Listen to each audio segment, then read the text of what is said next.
Assalamualaikum Ustadz, saya mahasiswa berniat mencari tambahan dengan menjadi ojek online. Apakah diperbolehkan menjadi ojek online atau bekerja di ojek online? bekerja di ojek online? Menjadi ojek online, mahasiswa ojek. Berubah jadi motor gitu. Baik. Apakah diperbolehkan bonceng wanita bukan mahram seperti ojek online Ustadz? Mohon jawabannya Ustadz, terima kasih. Semoga Allah menerima segala amal ibadah Ustadz. Alhamdulillah, semoga adinda mahasiswa kita dimuliakan Allah Subhanahu wa taala, dilancarkan studinya dan tidak mengabaikan studi yang sedang dikerjakan. Ya, silakan langsung dijawab Mas Andre. Gimana kira-kira menurut Mas Andre? Boleh nggak? Masya Allah. Saya membaca pertanyaan. Iya, boleh nggak kira-kira tuh? Laki-laki bonceng yang bukan mahram. Tidak boleh Ustadz. Tidak boleh. Kalau tidak boleh, solusinya bagaimana? Solusinya mengikuti sunnah, mengikuti syariatnya aja. Di syariat. Baik. Nah, syariat di Islam itu sangat komprehensif. Jadi perbuatan-perbuatan, aktivitas masuk pekerjaan yang baik-baik, yang tidak bertentangan dengan syariat itu dibolehkan. Silakan ya ayuhan nasu kulu mimma fil ardi halalan thayyibah. Di Quran surah kedua Al-Baqarah di ayat 168. Hai semua manusia, silakan beraktivitas. Ya, bekerja di muka bumi di tempat yang bisa dijangkau. Minnya di situ tabi'id sebagian, karena nggak bisa semua bumi kita jelajahi. Sebagian tempat yang mungkin kita bisa jangkau, silahkan beraktivitas bekerja. Minimal mencari sesuap nasi, ya kan? Kalau ditanya mau kemana Pak Andi, mencari sesuap nasi gitu kan? Padahal satu rice cooker ya, belum juga dengan yang lain-lain bisa ada gitu. Nah itu halalan, pertama mesti legal, halal, nggak boleh melanggar hukum. Jangan mencuri, jangan korupsi, ya, jangan menipu dan sebagainya. Dan thayyiban, cari yang terbaik, yang baik-baik. Nah ini halal, diikat dalam persepsi hukum, dalam hukum positifnya, dalam skala universal, jangan melanggar ketentuan hukum di mana otoritas kita tinggal. Misalnya di sini nggak boleh korupsi, nggak boleh mencuri, nggak boleh merampok, nggak boleh menipu, nggak boleh. Dalam agama pun pasti mengharamkan itu. Yang kedua, dalam persepsi keagamaan, walaupun menurut hukum positif boleh, tapi agama tidak membolehkan, maka tidak boleh dilakukan. Ya seperti tadi misalnya kan, mohon maaf sekali, hubungan antara laki-laki dengan perempuan dibatasi. Ya, pembatasan ini sesungguhnya penghormatan dari syariat untuk menjaga supaya tidak terjadi hal-hal buruk yang kemudian bisa lahir, karena Allah kan sang pencipta, Allah tahu bagaimana kecenderungan kita, ya, atau kejadian-kejadian yang tidak diinginkan dihindari, sehingga syariat memberikan solusi. Apa diantaranya? Ojek laki-laki bisa membonceng yang laki-laki, perempuan membonceng yang perempuan. Kalaupun dalam suasana darurat, maka kaidah berbunyi ad-daruratu tubihul mahdharat. Dalam kondisi yang darurat, maka dibolehkan sesuatu yang tadinya terlarang. Ini sudah umum prinsipnya. Seperti misalnya maaf, daging babi kan haram, ya. Tapi kalau misalnya terjebak dalam satu keadaan di hutan jauh, nggak ada makanan lain, kalau nggak makan bisa tersakiti, bahkan bisa menjadi persoalan fisik. Nah, yang ada cuma babi misalnya, boleh nggak makan babi? Tidak boleh. Karena babi kan besar gitu kan, ya. Yang boleh apa? Masak dulu kan, ambil sebagian, itu pun bukan untuk menikmati, itu untuk menghilangkan lapar saja sambil mencari lagi, ya, ayam, kambing, apa dan sebagainya. Jadi kalau sudah ketemu misalnya ayam, nah maka babi ditinggalkan. Yang boleh makan apa? Kalau sudah ada ayam? Mana ayam? Oh tidak, ayam besar begitu kan, makan daging ayam ya, sembelih dulu, ambil sebagian. Nah, jadi kalau sudah ada itu tinggalkan. Nah ini juga kalau darurat sifatnya, misalnya ada kecelakaan nih, terus ada dokter cuma satu yang dibonceng, Anda ojeknya, ya itu nggak ada masalah. Tapi kalau mau ngambil skatnya yang paling bagus, misal begini, Anda kasih skat nih. Apalagi musim pandemi ngasih banyak hikmah juga. Jadi ojek di sini dikasih skat di sininya, sehingga penumpang dengan ojeknya itu tidak langsung berhubungan atau langsung bersentuhan ya secara langsung. Jadi ada pisah, ada skat di dalamnya. Ya, dan tentunya jangan modus ya, jangan mendesain tertentu supaya misalnya ada kondisi-kondisi tercipta yang justru bertentangan langsung dengan syariat. Saya kira demikian. Ya Allah taala a'lam bissawab. Baik, ada lagi Kang Andre? Ini menarik Ustadz, dari Instagram Ahmad DR0701.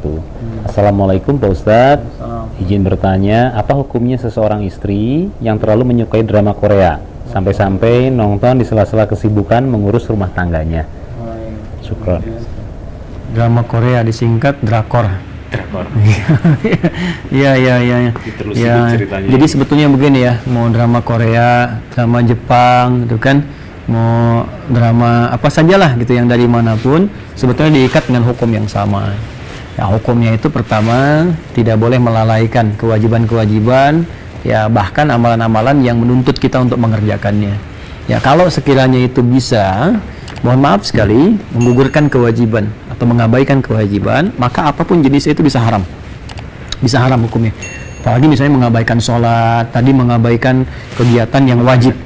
bagi istri di rumah tangga kan, anak bayi nangis pengen diberi ASI, nanti dulu mama lagi sibuk nih, ini nikah apa enggak nih si Yunce misalnya kan. Nah, itu kan juga jadi nggak bagus gitu ya, itu bisa haram hukumnya ya. Ingat, jangan dipotong ya video saya, tiba-tiba nanti bikin tagline dipotong pemburuk konten Ustadz Adi mengharamkan drama Korea misalnya. Bukan itu yang saya maksudkan, saya membahas tentang hukum umum apapun keadaannya ya. Mau apakah Anda melihat gambaran, bahkan kajian sekalipun, Anda nonton kajian semacam ini misalnya ya, bahkan ta'lim, tiba-tiba kemudian melalaikan sholat, harusnya sholat kan Anda ngikutin ta'lim dulu misalnya, atau seharusnya memberikan ASI kepada anak. Jadi semua hukum diikat yang sama.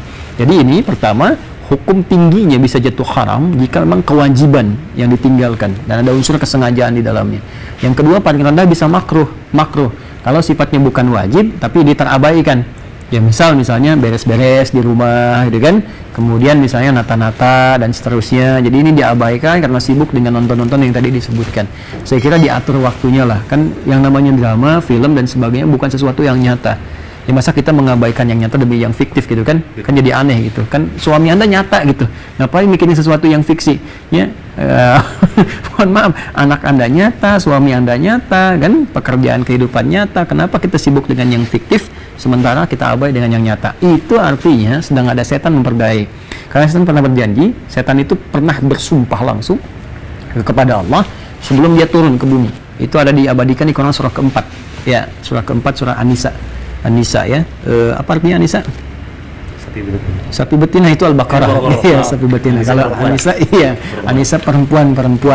Jadi Al-Baqarah sapi betina, Al-Imran keluarga Imran, baru An-Nisa perempuan. Tapi ingat Kang Andi, kalau ngaji itu nama-nama Al-Quran itu hanya boleh dibacakan dengan nama aslinya. Ya, kalaupun kita nyebut seperti ini ya, walaupun dia punya terjemahan. Misalnya ada An-Naml semut, An-Nahl lebah gitu kan, An-Nisa ibu-ibu gitu kan, perempuan-perempuan, Al-Baqarah sapi betina. Jadi kayak gini saya ngobrol nih, Kang Andi lagi ngapain nih? Saya mau rojaah surat apa? Surat semut misalnya. Nah itu nggak boleh ya. Nanti ditanya, Ustadz apa? Saya surat Mama misalnya, An-Nisa gitu kan, surat semut, An-Naml. Tidak, jadi hilang i'jaznya, hilang keindahan kekagumannya.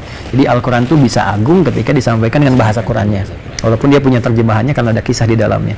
Nah di An-Nisa di ayat ke-118, bahkan dari 116, 17, 18 ya, sampai ke 119 bahkan, paling kanan dari tengah sampai ke bawah. Itu dari untayan setan yang dilaknat oleh Allah. La'anahullah la'attakhidanna min ibadika nasiban mafruḍa. Lalu dia berkata, ini yang kalimat yang penting garis bawahi, wala udillannahum wala umanniyannahum. Ya Allah, aku akan berusaha sekeras-kerasnya untuk menyesatkan anak cucu Adam supaya mereka jauh darimu, wala umanniyannahum, dan aku berikan angan-angan, imajinasi.